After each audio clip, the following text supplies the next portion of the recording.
السلام عليكم ورحمة الله وبركاته. anigoo ah dhakhtarka lafaha ee isbitaalka jaamacadda Jazeera Dr. Said Cumar waxaan la socodsiinayaa macaamiishii iyo bukaanada lafaha ee isbitaalka ku xirnaa iyo kuwa imaan doonaba inaan shaqada dib ugu soo noqday. waxaa qaybta lafaha ee isbitaalka jaamacadda Jazeera ay daaweyn iyo qalliinba u sameysaa dhammaan xanuunada lafaha iyo kala goysyada. xanuunadaas waxaa kamid ah jajabka, waxaa kamid ah jilba xanuunka, waxaa kamid ah xanuunada kaleeto ee dhammaan lafaha ku dhaca, ha noqdaan kuwo lagu dhasho ama ha noqdaan kuwo qofka gadaal uga dhaca sida infection iyo xanuuno kaleeto.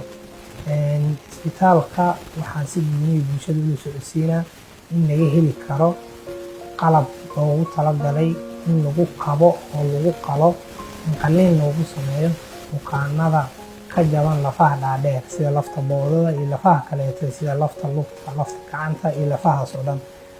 qalabkaas oo ah xarunta keliya ee magaalada Muqdisho laga helo. waa qalab hay'ad Mareykan ah ee ugu deeqday isbitaalka jaamacadda Jazeera si bukaanada danta yar iyo kuwa kaleba dhammaan looga faa'iideeyo, bukaanadana soo kabashadooda dhaqsi ay u noqoto, ay dhaqsi u bogsoodaan.